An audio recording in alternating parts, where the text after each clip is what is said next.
Bismillahirrahmanirrahim. A'udzubillahi minasyaitonirrajim. Bismillahirrahmanirrahim. Alhamdulillahirabbil alamin wa kafa wassalatu wassalamu ala nabiyil mustafa. Asyhadu an la ilaha illallah wahdahu la syarikalah wa asyhadu anna Muhammadan abduhu wa rasuluhu ahli sidiki wal wafa. Allahumma salli wa sallim wa an'im wa akrim ala hadan nabiyil karim Muhammadin sallallahu alaihi wasallam wa ala alihi wa sahbihi ajmain. Muslimin, muslimat, Bapak Ibu yang dimuliakan Allah, Assalamualaikum warahmatullahi wabarakatuh. Daramang sadayana.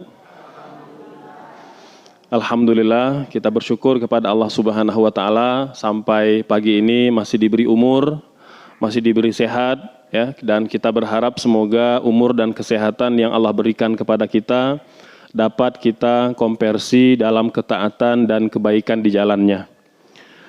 Tak lupa selawat beserta salam semoga selalu terlimpah dan tercurah kepada teladan, kepada junjungan kita Nabi besar Muhammad sallallahu alaihi wasallam, kepada keluarganya, zuriatnya, para sahabatnya, dan insya Allah termasuk kita umatnya yang selalu berusaha belajar, mencintai dan mengamalkan sunnah-sunnah beliau sallallahu alaihi wasallam.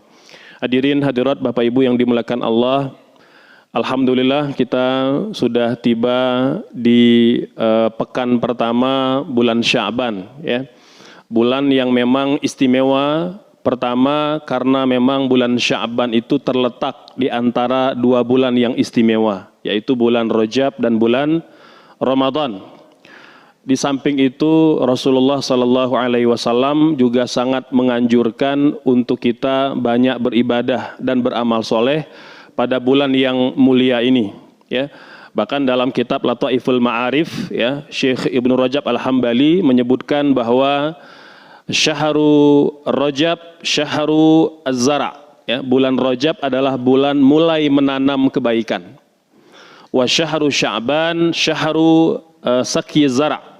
Adapun bulan Sya'ban, bulan di mana kita menyirami tanaman. Wa Syahru Ramadan, Syahrun lihisadi zara. Adapun bulan Ramadan adalah bulan di mana kita memanen apa yang telah kita tanam. Oleh sebab itu kita akan lihat para sahabat melakukan persiapan menyambut Ramadan sejak bulan Rajab. Bahkan disebutkan dalam banyak literasi para sahabat Nabi melakukan persiapan 6 bulan sebelum Ramadan. 6 bulan sebelum masuk bulan Ramadan. 6 bulan berarti kalau mundur ke belakang bulan berapa itu? Rabiul Awal atau Rabiul Tsani ya. Artinya 6 bulan para sahabat itu melakukan persiapan, pemanasan, warming up sebelum masuk bulan Ramadan. Karena udah mau tempur nanti bulan Ramadan, maka perlu persiapan. Seperti mana tentara juga kalau mau bertempur mereka akan buat persiapan. Ya. Maka itulah persiapan yang dilakukan oleh salafus saleh. Jadi 6 bulan mereka sebelum menyambut Ramadan telah membuat persiapan dan setiap hari mereka berdoa agar disampaikan ke bulan Ramadan. Nyampe di bulan Ramadan, maka 6 bulan berikutnya, setiap hari salafus saleh berdoa, meminta agar Allah menerima amal soleh mereka di bulan Ramadan. Masya Allah. Artinya, bimbang sekali mereka, jangan-jangan ada amal soleh yang kita lakukan di bulan Ramadan, tidak diridhoi dan tidak diterima oleh Allah Subhanahu wa ta'ala. Makanya hadirin Bapak Ibu yang dimuliakan Allah, ada doa yang sangat Nabi anjurkan kita baca di sepanjang hari-hari ini. Doa yang sahih, Nabi bersabda, Allahumma sallimna ila Ramadan. Ya Allah, sampaikan kami ke bulan Ramadan. Wasallim lana Ramadan, dan sampaikan Ramadan kepada kami. Allahumma tasallamhu minna mutaqabbala. Dan ya Allah, terimalah amal soleh kami kelak atau nanti yang kami lakukan di bulan Ramadan. Ya. Setiap hari mereka berdoa meminta agar Allah menerima amal-amal soleh yang mereka lakukan di bulan Ramadan. Maka oleh sebab itu setidaknya kata para ulama ada 3 hal yang perlu kita persiapkan setiap kali akan menyambut Ramadan. Yang pertama al-isti'dad ar-ruhi, ya, persiapan kerohanian atau persiapan spiritual. Ini kita lakukan dengan mengkondisikan kerohanian kita dengan banyak beribadah kepada Allah Subhanahu wa taala, terutama pada bulan Sya'ban, ya, terutama pada bulan Sya'ban. Termasuk pula kemudian kita melakukan amal-amal soleh, ya, baik itu berupa puasa atau zakat, sedekah dan lain-lain. Itu kita banyak lakukan pada bulan Sya'ban. Yang kedua ada isti'dad al-fikri, ya, persiapan keilmuan atau persiapan pemikiran. Ini penting karena berkaitan dengan ibadah Ramadan yang saban tahun kita lakukan. Jangan sampai sudah 40 tahun, 50 tahun puasa, masih banyak perkara-perkara yang terkait puasa yang belum kita pahami. Ya, wabil khusus tentang puasa yang kita lakukan. Boleh jadi tahun lalu ada yang masih hutang, ya, kemudian belum selesai dikodoknya, ya.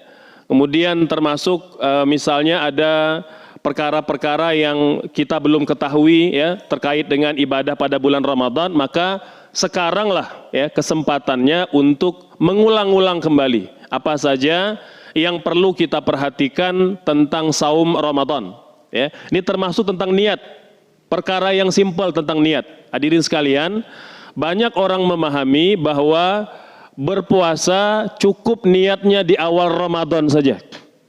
Artinya dengan niat di awal Ramadan telah mengcover 30 hari puasa pada bulan Ramadan. Padahal jumhur mayoritas ulama mengatakan bahwa niat itu sebagaimana hadis Nabi wajib diikrarkan setiap malam sebelum kita berpuasa. Dalam hadis yang sahih Nabi bersabda, "Man lam yubayyit an-niyah qabla al-fajri fala siyama lahu." Barang siapa yang tidak berniat sebelum fajar untuk puasa Ramadannya, maka tidak ada puasa baginya. Ustadz, kalau begitu bagaimana tentang niat yang untuk 30 hari?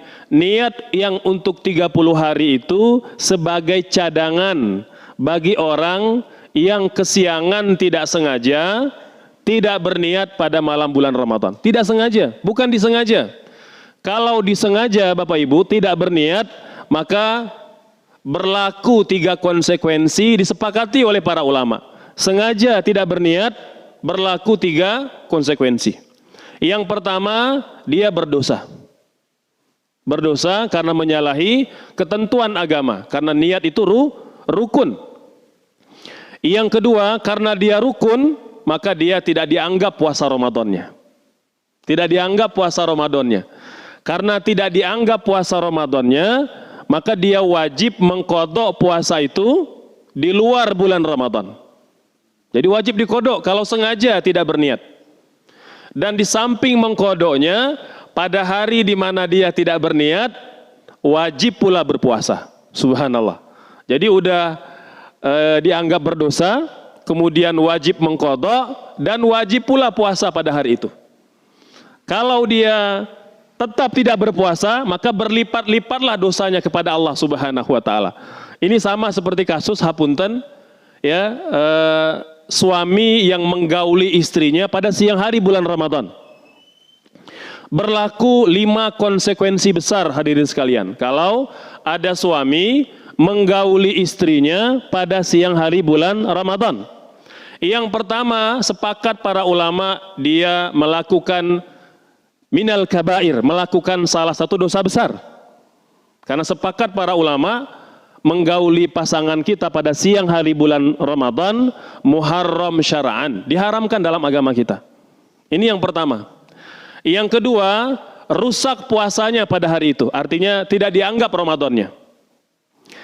Ini yang kedua. Yang ketiga, walaupun sudah rusak, dia tetap wajib berpuasa pada hari itu sampai sore hari. Ustadz, kan sudah rusak puasanya, mengapa nggak boleh makan sekalian? gitu ya. Kalau dia makan pada hari itu setelah berhubungan suami istri, maka berlipat-lipatlah dosanya kepada Allah Subhanahu wa taala. Ini denda atau hukuman konsekuensi yang ditetapkan dalam agama kita. Jadi wajib menyelesaikan puasa pada hari itu. Dan yang keempat, puasanya yang rusak itu wajib diqadha nanti di luar bulan Ramadan. Puasa yang rusak pada hari itu. Dan yang kelima, wajib membayar kafarat, denda, ya, tilang karena telah melanggar peraturan di bulan Ramadan. Apa tilangnya? Seperti mana Allah jelaskan dalam Al-Quran, ya, itqur raqabah atau fakku raqabah, membebaskan seorang hamba sahaya, seorang hamba sahaya. Ya, karena sekarang sudah tidak lagi ada perbudakan, maka opsi yang kedua, nggak boleh lompat, ya, dia berurutan. Yang kedua, fasyamu syahraini mutatabi'aini, berpuasa 2 bulan berturut-turut, tidak boleh ada jeda. Tidak boleh ada jeda. Jadi 60 hari puasa untuk mengqadha atau membayar kafarat pelanggaran yang dia lakukan. 60 hari. Udah puasa 59 hari. Hari ke-60 batal. Wayana. Maka wajib diulang dari awal lagi. Karena 60 hari harus dikerjakan secara berturut-turut, tidak boleh ada jeda. Tidak boleh ada jeda. Maka 60 hari plus 1. Ya, 60 hari itu dendanya, kemudian plus 1 hari yang telah rusak Ramadannya. Nah, ini yang disepakati oleh para ulama tentang 5 konsekuensi bagi suami yang menggauli istrinya di siang hari bulan Ramadan. Ya, dan Bapak Ibu, mayoritas para ulama mengatakan tidak hanya suami yang wajib membayar ini, istri juga wajib melakukannya. Subhanallah. Ini kalau kita ikut pendapat mayoritas para ulama. Mujur ada pendapat Imam Asy-Syafi'i yang memberi keringanan.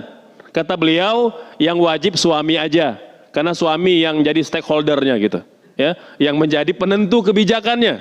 Ya, istri nggak mungkin mau kalau tidak dipaksa oleh suami, gitu. Ya, maka Al-Imam Syafi'i mengatakan bahwa cukup suami yang berpuasa 60 hari, tapi mengqadha'nya istri tetap melakukan. Nah, jadi qadha' puasa yang batal pada hari itu, 4 konsekuensi lain tetap berlaku. Berdosa juga, kemudian rusak puasanya, tetap wajib puasa pada hari itu dan mengganti 1 hari di luar bulan Ramadan. Tapi dia tidak mengganti yang 60 hari. 60 hari kata Imam Syafi'i dalam dan Al-Majmu' kata Imam An-Nawawi, hanya suami yang membayar kafarat 60 hari. Istri cukup qadha' 1 hari saja. Gitu, ya. Nah, perkara-perkara seperti ini perlu diilmui, ya.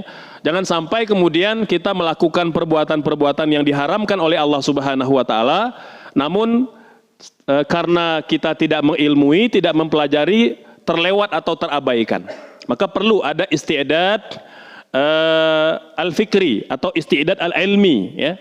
Nanti termasuk tadi yang tidak berniat.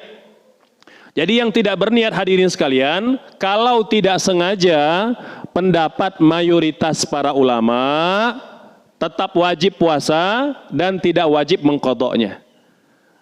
Satu-satunya ulama yang agak ketat dalam bab niat ini Al-Imam Syafi'i rahimahullah. Kata beliau, orang yang tidak berniat pada malam hari bulan Ramadan sebelum fajar, mau sengaja, tidak sengaja, kesiangan, tidak berniat, wajib puasa dan wajib mengqadha'nya di luar Ramadan. Subhanallah. Ketat sekali beliau, ya. Namun mufti mazhab Syafi'i. Jadi Bapak Ibu, setiap mazhab ini punya jubirnya, punya juru bicara. Kalau ada perbedaan, mengapa ada perbedaan dalam satu mazhab? Karena contoh, kitab induk dalam fikih Syafi'i ada kitab atau kitab Ar-Risalah punya Al-Imam Syafi'i rahimahullah. Ini kadangkala karena Al-Imam Syafi'i membuat buku yang ringkas, padat, itu kadangkala kalimat-kalimatnya ambigu, tidak bisa dipahami oleh sembarangan orang. Maka jadilah buku beliau itu kadangkala dipahami oleh ulama Syafi'i sendiri itu berbeda-beda dari sudut yang bervariasi. Nah, kalau ada perbedaan di kalangan ulama Syafi'i, yang mu'tamad, pendapat yang dipegang adalah pendapat Al-Imam An-Nawawi. Beliau mufti mazhab Syafi'i. Jadi kalau ada perdebatan di kalangan fikih Syafi'i, maka perkataan Al-Imam An-Nawawi, ya, pengarang Riyadus Shalihin, pengarang Arba'in Nawawi, pengarang Al-Majmu' Syarhul Muhadzab, pengarang Syarah Sahih Muslim, ya, ini ulama terkemuka dunia, itu beliau yang dipegang pendapatnya. Kata beliau, dalam bab niat, orang yang tidak sengaja kesiangan, dalam madhab kami wajib mengqadha di luar Ramadan. Tapi untuk orang awam, kata beliau, boleh ikut pendapat Abu Hanifah dan pendapat jumhur yang tidak perlu mengqadha puasanya. Subhanallah. Jadi begitu para ulama kita, meskipun kadangkala mereka punya pendapat, namun mereka tahu pendapat itu berat dilakukan oleh orang awam. Maka hadirin sekalian, ini tentang niat, ya. Maka tradisi yang kita lakukan misalnya niat setelah sholat tarawih, itu bagus sekali, mengingatkan. Karena khawatir kalau diakhirkan lupa.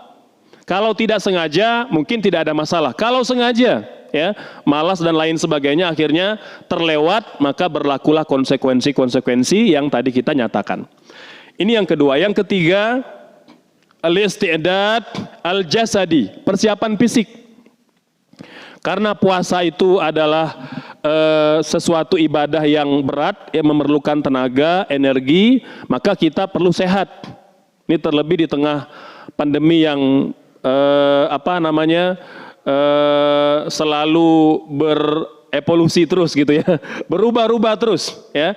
Habis corona muncul Omikron, terus apalagi yang terakhir sekarang? Ya, apa namanya? Ya, varian-varian baru muncul gitu ya. Maka subhanallah hadirin sekalian, perlu kita menjaga kesehatan. Ya. Dan itu kita lakukan secara sungguh-sungguh ya. Apakah berkaitan dengan makanan yang kita makan, asupan gizi, nutrisi yang telah kita persiapkan, termasuk pola makan, pola tidur maupun pola istirahat. Ya, jadi tidak berlebihan dan tidak pula kekurangan dalam rangka mempersiapkan Ramadan yang terbaik. Karena Bapak Ibu, jika ditakdirkan ini Ramadan yang terakhir untuk kita, kita berharap Ramadan ini Ramadan yang terbaik dalam kehidupan kita. Amin. Ya. Nah, terkait dengan ibadah pada bulan Ramadan, hadirin Bapak Ibu sekalian, sepakat para ulama mengatakan setidaknya ada empat ibadah yang sangat dianjurkan sepanjang bulan Sya'ban ini. Ya. Yang pertama berpuasa. Yang pertama berpuasa. Ya. Ini seperti mana hadis yang sahih dari Imam An-Nasai dari Usama ibnu Zaid. Ini anaknya Zaid bin Harithah, ya, mantan anak angkatnya Nabi, gitu ya. Jadi beliau punya anak namanya Usama, ya, ini orang Ethiopia. Ayahnya walaupun Usamahnya putih dan bersih, ya, tidak seperti ayahnya, gitu ya. Makanya sempat terjadi polemik ya tentang status Usamah, gitu ya. Ayahnya berkulit gelap tapi anaknya berkulit putih, gitu ya. Jadi Usama bin Zaid, hadirin Bapak Ibu sekalian, mengatakan ya kepada Rasul, kata beliau, ya Rasulullah, lam araka tasumu syahran, ya, minasyuhur matasumu min Sya'ban. Aku tidak pernah melihat engkau banyak berpuasa selain pada bulan Sya'ban. Mengapa? Gitu ya. Maka Nabi mengatakan syahru Sya'ban syahrun. Bulan Sya'ban adalah bulan yaghfulun nasu anhu, karena bulan Sya'ban bulan yang banyak dilalaikan oleh orang-orang beriman. Subhanallah. Bulan yang banyak dilalaikan oleh orang-orang beriman. Wahwa syahrun baina Rajab wa Ramadan. Dia bulan antara Rajab dan Ramadan. Orang banyak lalai karena baru aja meninggalkan bulan Rajab, bulan haram, bulan mulia. Kemudian akan datang bulan Ramadan. Mereka lalai pada bulan Sya'ban. Dan kata Nabi, wa zalika syahrun turfa' al-a'malu ilallahi rabbil alamin. Padahal bulan Sya'ban bulan di mana Allah mengangkat amal-amal orang-orang beriman. Diangkat, diperiksa. Wa ana uhibbu an asum wa ana shaim, ya, wa an yurfa amali wa ana shaim. Dan kata Nabi, aku ingin bahwa ketika amalku diangkat, aku sedang berpuasa. Aku sedang berpuasa. Ini diantara dasar mengapa ulama mengatakan kita dianjurkan banyak berpuasa pada bulan Sya'ban. Pada bulan Sya'ban. Bahkan dalam hadis yang sahih pula, riwayat Imam Al-Bukhari Muslim, dari Ibunda Aisyah radhiyallahu anha, beliau mengatakan bahwa kami pernah dulu bersama dengan Nabi, dia berpuasa hampir setiap hari. Seolah-olah kami mengatakan dia tidak berbuka. Dan ada hari pula beliau tidak berpuasa. Sampai-sampai kami mengatakan dia tidak dia tidak berpuasa gitu. Dan kata Ibunda Aisyah, ma ra'aituhu aktsara siyaman min Sya'ban. Aku tidak pernah wa ma ra'aituhu siyama syahrin siwa Ramadan. Ya, wa ma ra'aituhu aktsara siyaman min Sya'ban. Aku tidak pernah menyaksikan Nabi berpuasa sebulan penuh 30 hari selain bulan Ramadan. Ibu sekalian, kata Ibunda Aisyah, beliau tidak pernah melihat Nabi berpuasa sebulan penuh selain pada bulan Ramadan. Dan tidak pula beliau pernah melihat Nabi banyak berpuasa selain pada bulan Sya'ban. Nah, gitu. Jadi seolah-olah Ibunda Aisyah ingin mengatakan bahwa Nabi banyak berpuasa pada bulan Sya'ban. Inilah diantara dua dalil yang sahih yang disepakati oleh para ulama, kita dianjurkan untuk banyak berpuasa. Yang kedua, ya, diantara amalan yang sangat dianjurkan pada bulan Sya'ban, mulai banyak membaca, menelaah, dan mengkaji Al-Quran. Ya, kata Ibnu Rajab, Bapak Ibu, syahru Sya'ban yuqal syahrul qurra. Ya. Orang-orang salaf, orang-orang soleh terdahulu biasa menyebut bulan Sya'ban sebagai bulannya pembaca Quran. Kalau Ramadan syahrul Quran, tapi kalau Sya'ban syahrul qurra. Bulan, ya, tempat para pembaca Quran itu mulai membuka dan banyak berinteraksi dengan Al-Quran. Ya. Bahkan pada bulan Sya'ban ini disebutkan para ulama sudah mulai meninggalkan bisnis mereka sementara waktu, menutup usaha mereka. Ya. Bahkan Imam Ahmad Ibnu Hanbal, Bapak Ibu, ini ulama yang sangat mencintai hadis-hadis Nabi. Tidak ada hari beliau melainkan menelaah kitab-kitab hadis. Tapi kalau sudah masuk bulan Sya'ban, kitab-kitab hadis ini beliau tutup dengan kain putih.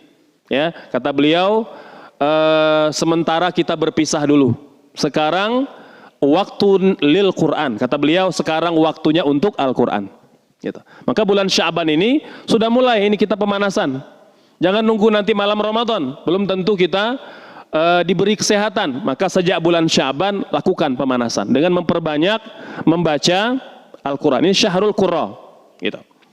Yang ketiga sekalian adalah kita melakukan banyak amal soleh. Apa aja kita lakukan di sepanjang bulan Sya'ban. Seperti mana kata Nabi tadi, pada bulan Sya'ban, ya, Allah mengangkat amal soleh ila rabbil alamin, diperlihatkan di hadapan Allah subhanahu wa ta'ala. Maka perbanyak amal solehnya. Apa aja? Ya, apakah itu ibadah mahzah, ya, seperti qiyamul lail, ya, kemudian sholat sunnah, baik di siang hari atau pagi hari atau malam hari, perbanyak. Ya, juga tilawah Al-Quran. Ya, begitu pula yang berkaitan dengan kegiatan sosial, ya, apakah sedekah, infak, wakaf, dan lain-lain gitu. Ya, jadi perbanyak amal soleh. Ini yang ketiga hadirin sekalian. Dan yang keempat, meninggalkan kesyirikan. Nah, meninggalkan kesyirikan, praktek-praktek syirik, serta permusuhan. Nah, ada hadis sekalian dari Imam Ahmad. Hadis ini ada kelemahan. Ya, kata para ulama ada kelemahannya, namun banyak. Ya, ada banyak hadis yang seperti ini, maka dia saling menguatkan. Ketika ada banyak hadis yang dhaif dan dhaifnya tidak pada level yang berat, maka hadis ini menjadi hadis yang hasan. Dia dikuatkan dalam banyak jalur. Imam Ahmad, Ibnu Majah dan lain-lain mengatakan bahwa Nabi bersabda, ya, innallaha la yattali' ya, fi lailatin min nisfi al-laila min Sya'ban atau fi nisfi min Sya'ban.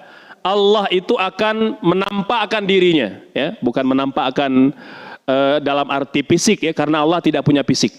Ya, Ahlus Sunnah berpandangan Allah tidak berupa jismun, karena Allah mendeklar dirinya laisa kamitslihi syai'un. Jadi Allah tidak punya fisik, Allah tidak punya jisim. Ini pandangan para ulama kita. Maka Allah menampakkan kebesarannya, rahmatnya, kasih sayangnya. Kapan? Pada malam nisfu Sya'ban. Pada malam nisfu Sya'ban. Fayaghfiru li jami'i khalqih. Allah mengampuni semua hamba-hambanya pada malam nisfu Sya'ban. Kecuali dua orang. Kecuali dua orang. Yang pertama, illa li musyrikin, orang yang berbuat syirik. Orang yang melakukan praktek-praktek praktek-praktek syirik, apakah itu sesajen, ya, kejawen dan lain-lain, gitu. Melakukan perbuatan-perbuatan yang masuk kategori perbuatan syirik, ya, memberikan persembahan atau sesajen kepada selain Allah Subhanahu wa taala, gitu.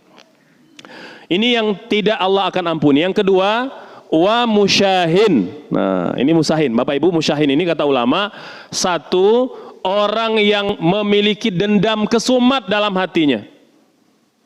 Kepada orang mungkin ada satu persoalan, dia dendam kepada orang muslim yang lain.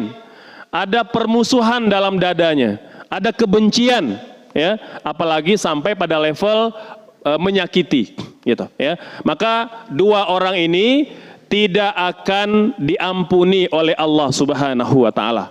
Hadirin sekalian, dalam hadis yang lain, ketika Allah mengampuni semua dosa-dosa hambanya, Nabi bersabda, anziru hadzaini hatta yastaliha, anziru hadzaini hatta yastaliha, anziru hadzaini hatta yastaliha. Ya Allah, mohon berkenan untuk tangguhkan pengampunan dosa terhadap dua orang yang saling bermusuhan. Allahu Akbar.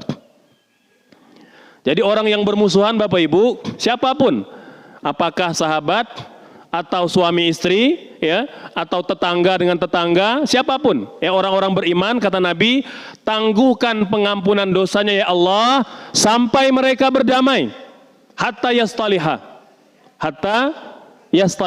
gitu, ya. Maka kita berharap pada bulan Sya'ban ini kita perbanyak amal soleh, jauhi perbuatan syirik dan jauhi permusuhan serta kebencian, gitu. Nah, bagian yang terakhir hadirin sekalian, ya, tentang malam nisfu Sya'ban, ya, yang selalu menjadi perbincangan di kalangan umat Islam, gitu, ya. Sebagian mengamalkan, sebagian tidak mengamalkan. Sebagian mengatakan sunnah, sebagian mengatakan bid'ah. Hadirin sekalian, perlu kita ketahui mengapa terjadi perbedaan, karena masalah malam nisfu Sya'ban adalah masalah khilafiyah. Bukan masalah usul, dia masalah furu'. Dia masalah furu'. Mengapa ada ulama yang membid'ahkan? Ini bukan ulama sembarangan. Ini ulama Hijaz umumnya mengatakan amalan khusus pada malam nisfu Sya'ban adalah bid'ah, karena tidak ada hadis yang berlevel sahih, marfu', mutawatir. Nah, itu level hadis tertinggi. Nggak ada hadis yang menjelaskan tentang amal khusus itu. Maka ulama Hijaz, ya, seperti misalnya Imam Malik rahimahullah, ini ulama yang lahir dan wafat di Madinah. Beliau mengatakan amalan khusus pada malam nisfu Sya'ban dengan berbagai variasinya bid'ah, kata beliau. Bid'ah, ya, itu tidak ada dalam agama kita, karena beliau sangat ketat dalam mempraktekkan hadis-hadis Nabi. Tidak mau mengamalkan suatu ibadah kalau tidak ada hadis yang sahih, mutawatir dan marfu'. Gitu. Ya, sahih arti tidak ada cacat. Marfu' sampai nyambung ke Nabi. Mutawatir banyak orang yang merawikan atau meriwayatkan hadis tersebut. Gitu. Ya, ini pendapat yang pertama, hadis sekalian.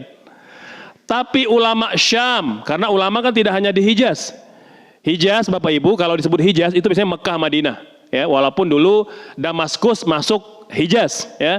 Nah, tapi karena pasca keruntuhan kekhalifahan Turki Utsmani, ya, ada pengkhianatan penguasa Hijaz waktu itu, ya. Jadi keluar dari kekhalifahan Turki Utsmani, mereka bikin kerajaan sendiri, maka jadilah Hijaz itu Mekah, Madinah. Ulama Mekah, Madinah itu mengatakan amalan khusus pada malam nisfu Sya'ban bid'ah. Gitu. Tapi ulama Syam, mana Syam? Nah, Syam ini luas, ya. Nah, ini termasuk wilayah yang paling luas dalam sejarah Islam, ya, termasuk Syam ini Lebanon, Suriah, Yordania, Palestina, Mesir dan lain-lain. Itu ulama Syam. Ulama Syam semuanya mengatakan amalan pada malam nisfu Sya'ban mustahabbah, sunnah. Subhanallah. Alis sekalian. Jadi ada dua kelompok besar di kalangan ulama kita yang punya pandangan berbeda. Ustadz, kenapa berbeda? Kan hadisnya diketahui dhaif. Nah, hadirin sekalian, ulama Syam ini melihat bahwa beramal dengan hadis dhaif itu tidak dilarang selama memenuhi persyaratan. Nah, ini kita perlu tahu. Jangan sampai latah juga. Hadis dhaif nggak mau diamalkan. Jangan salah hadirin sekalian. Dalam sholat kita, dalam keseharian kita, puasa, zakat, banyak hadis-hadis sahih yang telah kita amalkan ratusan tahun. Ya, kenapa kita nggak mempersoalkan, gitu ya? Karena memang ulama itu punya kriteria. Hadis dhaif yang seperti apakah yang boleh diamalkan? Satu, lemahnya tidak lemah sekali. Nah, ini perlu tahu, lemah yang ditolerir. Ulama punya standar minimal, ya. Minimal kalau dia hadis dhaif tidak lemah, tidak cacat yang sangat buruk. Kemudian ada banyak hadis-hadis yang lain menguatkan. Terutama tentang hadis malam nisfu Sya'ban itu banyak sekali. Banyak jalurnya. Sehingga kata para ulama mustahil para ulama kita bersekongkol dalam mengajarkan bid'ah kepada umat. Nggak mungkin. Nanti kita juga akan lihat bagaimana komentar Imam Asy-Syafi'i, ya. Kemudian Bapak sekalian, yang kedua syaratnya dia tidak menyangkut masalah usul, masalah yang fundamental, masalah akidah, iman kepada Allah, iman kepada malaikat, kitab-kitab, nabi rasul, hari kiamat, qada dan qadar. Maka selama bukan pada domain atau wilayah itu boleh mengamalkan hadis dhaif. Yang ketiga, persyaratan mengamalkan hadis dhaif adalah dia dalam bab motivasi, fadhailul a'mal. Dalam bab motivasi, ya, agar kita banyak beribadah, banyak berpuasa, banyak beramal soleh, banyak bersedekah, itu boleh. Nah, ini Bapak Ibu persyaratan untuk mengamalkan hadis sahih seperti mana uraian Syekh Manna Al-Qattan. Ini ulama yang menyusun kitab Mustalahil Hadis, bab tentang metode ilmu hadis. Itu beliau mengatakan 3 syarat mengamalkan hadis dhaif. Hadirin sekalian, apa komentar Imam Asy-Syafi'i? Nah, ini menarik sekali, ya, tentang kalau beliau tahu kelemahan hadis ini. Tapi apa kata beliau, ya? Karena ada hadis yang lain mengatakan Allah akan mengabulkan doa pada 5 malam. Allah mengabulkan doa pada 5 malam. Yang pertama malam Jumat. Yang kedua malam Idul Adha. Yang ketiga malam Idul Fitri. Ini susunannya saya ikut susun Imam Asy-Syafi'i, ya. Kan kalau dilihat tanggalnya lebih dulu Idul Fitri daripada Idul Adha. Tapi ingin mengamalkan amanah ilmiah, ikut hitungan Imam Asy-Syafi'i. Beliau menyebut pertama malam Jumat. Yang kedua malam Idul Adha. Yang ketiga malam Idul Fitri. Yang keempat malam awal bulan Rajab. Awwalul laitin min Rajab. Dan yang kelima Lailatun nisfi min Sya'ban, malam pertengahan Sya'ban. Ini hadis, ya. Mengapa hadis ini diperdebatkan, Bapak Ibu sekalian? Karena dalam hadis ini ada keterangan dia mauquf. Dia terhenti pada 2 orang sahabat, nggak nyampe ke Nabi. Bapak Ibu, kalau hadisnya marfu', dia tersambung ke Nabi. Tapi kalau hadisnya terhenti pada sahabat namanya mauquf. Di mana terhentinya? Pada dua orang sahabat. Yang pertama Abdullah bin Umar. Jadi kemungkinan hadis ini bukan diucapkan Nabi, tapi diucapkan Abdullah bin Umar. Yang kedua, jalur yang lain terhenti pada Abu Darda. Pada Abu Darda. Jadi ulama berbeda pendapat bahwa hadis ini bukan perkataan Nabi tapi perkataan sahabat. Nah, disinilah para ulama berbincang, ya. Maka sebagian mengatakan bahwa dia tidak diamalkan, sebagian mengamalkan karena tetap mengatakan bahwa hadis para sahabat pun termasuk kategori sunnah. Seperti mana Nabi bersabda, "Alaikum bisunnati wa sunnatil khulafa ar-rasyidin al-mahdiyyin min ba'di." Ya, kemudian ashabi kan nujum, sahabat-sahabatku seperti bintang gemintang. Siapapun kalian ambil perkataannya, kalian bakal mendapat petunjuk. Dan hadis Bapak Ibu, sunnah ya, itu dalam definisi para ulama tidak semata-mata yang diucapkan Nabi, tapi juga yang diucapkan sahabat. Nah, inilah ulama berbeda pendapat tentang status hadisnya. Dan yang luar biasa, apa komentar Imam Syafi'i? Kata beliau, balaghana, ini kalimat beliau betul, balaghana annahu kana yuqal, disampaikan kepada kami bahwa ada doa yang yustajabu fi khamsi layalin. Ada doa yang bakal Allah kabulkan pada 5 malam. Tadi yang kita sebutkan, pada malam Jumat, pada malam Idul Adha, malam Idul Fitri, malam awal bulan Rajab, dan malam nisfu Sya'ban. Apa komentar terakhir beliau? Wa uhibbu, ya, kata beliau, wa ana astahibbu, ya, wa ana astahibbu kullama hakaituhu, kata beliau. Aku juga termasuk yang mengatakan bahwa memang dianjurkan beramal soleh, beribadah pada malam nisfu Sya'ban. Subhanallah. Bapak Ibu, Al-Imam Syafi'i salah seorang ulama mujtahid. Jangan tanya pengetahuan beliau tentang ilmu hadis. Jangan tanya pengetahuan beliau tentang ilmu hadis. Ya, salah satu murid Imam Malik, ya, kan Imam Malik pernah dipuji oleh muridnya Imam Asy-Syafi'i. Kata beliau, "Idza dzukiral hadis famalikun najm." Kalau disebut ilmu hadis, bintangnya Imam Malik. Imam Malik ini udah paling tinggi level ilmu hadisnya. Dan Imam Malik lah yang mengatakan, wahai Syafi'i, telah habis ilmuku. Dia nyuruh Imam Syafi'i, dikasih uang, wahai Syafi'i, pergi cari guru yang lain. Sudah habis ilmuku. Artinya apa?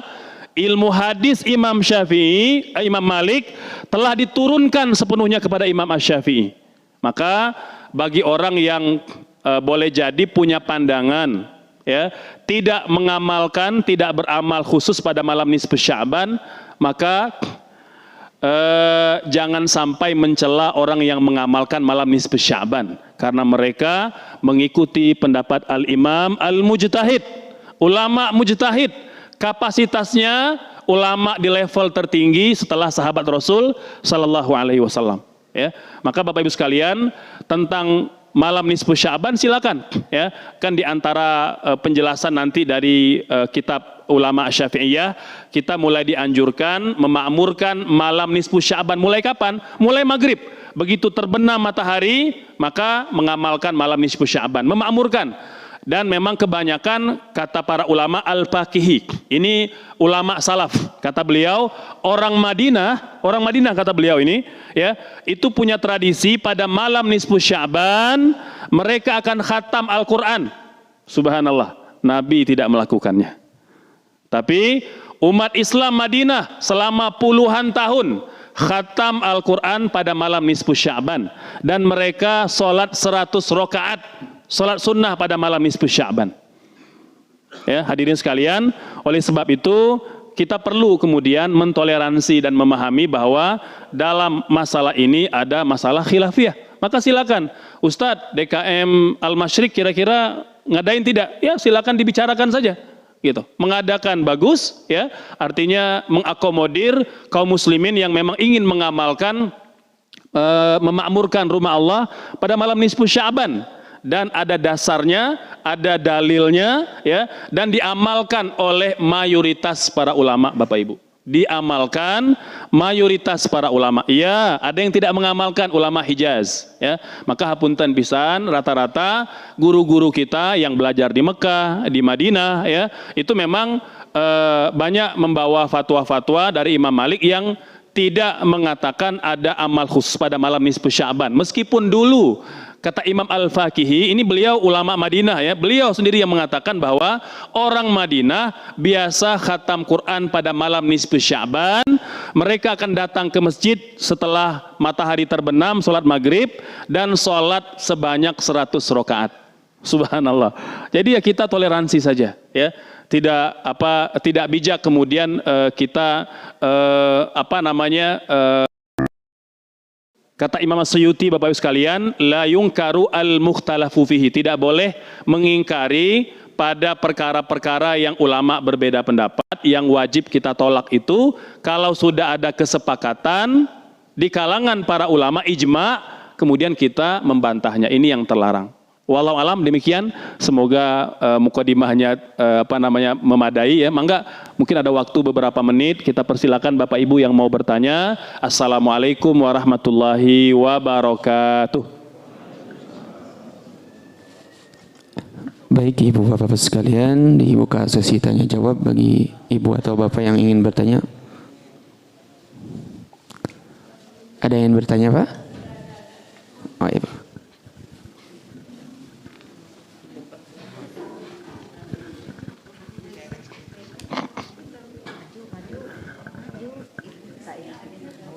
Bukan ngambil mie. Oh. Sini aja ya. Iya. Assalamualaikum warahmatullahi wabarakatuh. Waalaikumsalam. Mangga Ibu. Saya sama Bu Dede, Pak. Mangga Ibu. Saya mau bertanya mengenai yang bayar puasa yang 2 bulan ya Pak Ustadz. Pak Ustadz bilang tadi kan yang dipaksa suami. Seandainya yang mau sama mau gimana itu Pak Ustadz? Itu bayarnya sama, sedangkan ibu-ibu itu kan ada batal saumnya gitu Pak. Ini kan kalau ini itu aja Pak Ustadz. Assalamualaikum warahmatullahi wabarakatuh. Waalaikumsalam warahmatullahi wabarakatuh, ya. Subhanallah. Ya, jadi memang kan yang mau sama mau ya. Yang disepakati oleh para ulama bahwa ketentuan itu memang di tangan suami, ya, umumnya, ya. Namun tentu kadangkala ada kasus boleh jadi justru yang ngebetnya istrinya misalnya gitu, ya, atau mungkin kedua-duanya gitu, ya. Maka hadirin sekalian, memang kalau kita ikut pendapat mayoritas para ulama, suami istri punya kewajiban yang sama. Karena bagaimanapun meskipun suami sohibul qoror yang buat keputusan, tetap karena diaminkan istrinya. Kan nggak mungkin terjadi kalau istri nggak mau. Makanya kalau pendapat mayoritas para ulama, Imam Abu Hanifah ulama Hanafi, Imam Malik ulama Maliki, Imam Ahmad dan ulama Hanabilah, ini 3 madhab mengatakan bahwa 5 konsekuensi tadi berlaku pada laki-laki dan perempuan. Suami istri sama, berdosa besar, rusak puasanya, mengkodok 1 hari di luar bulan Ramadan, kemudian wajib puasa pada hari itu, dan yang kelima tambah kafarot 60 hari. Ini berlaku pada laki-laki dan perempuan. Subhanallah, ya, karena dianggap ya dua-dua itu berperan, dua-duanya mau gitu, maka dua-dua mengkodok gitu, ya. Tapi Imam Asy-Syafi'i melihat bahwa pada hadis yang lain, ya, ada seorang Arab gitu, ya, yang pernah mengadu ke Nabi, wahai Nabi, celaka saya. Mengapa? Karena saya baru saja menggauli istri saya. Maka Nabi mengatakan, bebaskan budak, kemudian puasa 2 bulan dan beri makan 60 orang miskin, gitu, ya. Nah, ini Nabi sampaikan kepada laki-laki sang suami tadi. Maka ulama Imam Asy-Syafi'i menyimpulkan bahwa kewajiban kafarat itu hanya pada suami saja, gitu, ya. Nah, maka tinggal kita lihat kemungkinan kemampuan kita mengamalkan yang mana. Ustadz, selama ini saya pikir pakai fikih jumhur misalnya, boleh nggak pakai fikih Syafi'i? Boleh. kata Syekh Wahab Az-Zuhaili, tidak ada kesepakatan para ulama wajib mengamalkan satu madhab, nggak ada kesepakatan. Ya, la yajib iltizam madhab muayyan, kata beliau. Tidak ada kewajiban mengamalkan satu madhab tertentu, karena 4 madhab itu multiple choice, pilihan ganda, kita boleh pilih dimanapun. Ya, dan tidak wajib konsisten dengan satu mazhab. Kalau kita mau konsisten satu mazhab boleh, tapi dia tidak diwajibkan. Karena pada dasarnya 4 pendapat madhab ini adalah interpretasi para ulama memudahkan umat. Kita boleh memilih di antara 4 tadi. Jadi boleh ibu kalau merasa berat pakai pendapat jumhur, ya pakai pendapat pakai pendapat Imam Asy-Syafi'i. Kata Imam Asy-Syafi'i, mau yang inisiatif suaminya, inisiatif istrinya, tetap yang menentukan suami. Maka suami yang bayar kafarat, gitu kira-kira ibu. Ya, jadi lebih mudah kalau saya lihat pakai fikih Syafi'i, gitu ya. Dan ada kalanya orang ada yang tidak mampu. Ini terjadi pada laki-laki Arab tadi. Kata beliau, wahai Rasul, saya tidak mampu bebaskan budak. Kata Nabi, kalau begitu puasa 2 bulan berturut-turut. Tidak mampu wahai Rasul, kata Nabi, kalau begitu kamu bersedekahlah pada 60 orang miskin. Ini urutannya ya, tidak bisa bebaskan budak, puasa 2 bulan berturut-turut, tidak mampu, beri makan 60 orang miskin. Tidak mampu juga, kata laki-laki tadi, kata Nabi, kalau begitu ini ada kurma, ya, ada kurma, sedekahkan pada orang miskin di Madinah. Kata laki-laki tadi, ya Rasulullah, tidak ada orang yang lebih miskin di Madinah dibanding saya. Subhanallah. Jadi dia yang paling miskin. Apa kata Nabi, kalau begitu kurma ini untuk kamu. Subhanallah. Artinya ini ketentuan agama, tapi pada level tertentu dia bisa gugur kalau memang tidak mampu. Maka sama tadi ya, misalnya ibu-ibu pakai pendapat jumhur gitu ya, yang mewajibkan puasa 6 bulan. Tapi jangankan yang kafarat, yang wajib, maksudnya yang puasa utama aja belum diqadha. Maka kalau memang tidak mampu ya, sampai pada level tidak kuat berpuasa, maka boleh membayar fidyah. Ini opsi terakhir adik sekalian ya.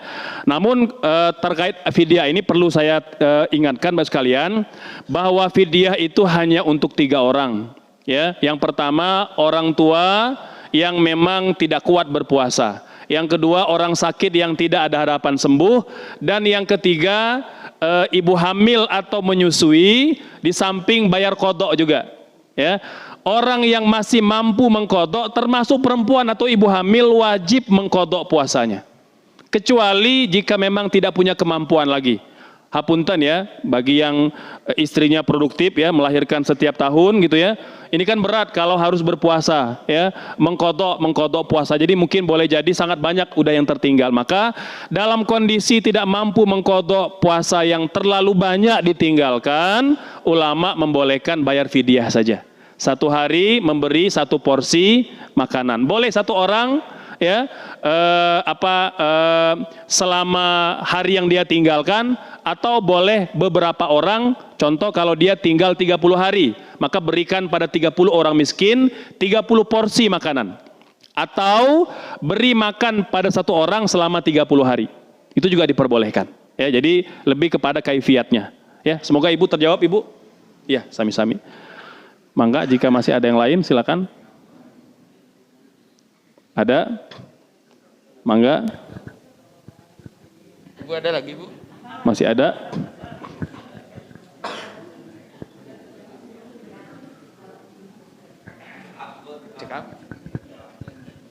Enggak ada? Selesai? Tidak ada lagi, Bu? Kalau tidak ada, kita tutup ya pengajian ini. Alhamdulillah. Alhamdulillahirabbil alamin, telah jelas disampaikan oleh Ustadz kita. Mudah-mudahan ilmu yang beliau sampaikan kepada kita semua menjadi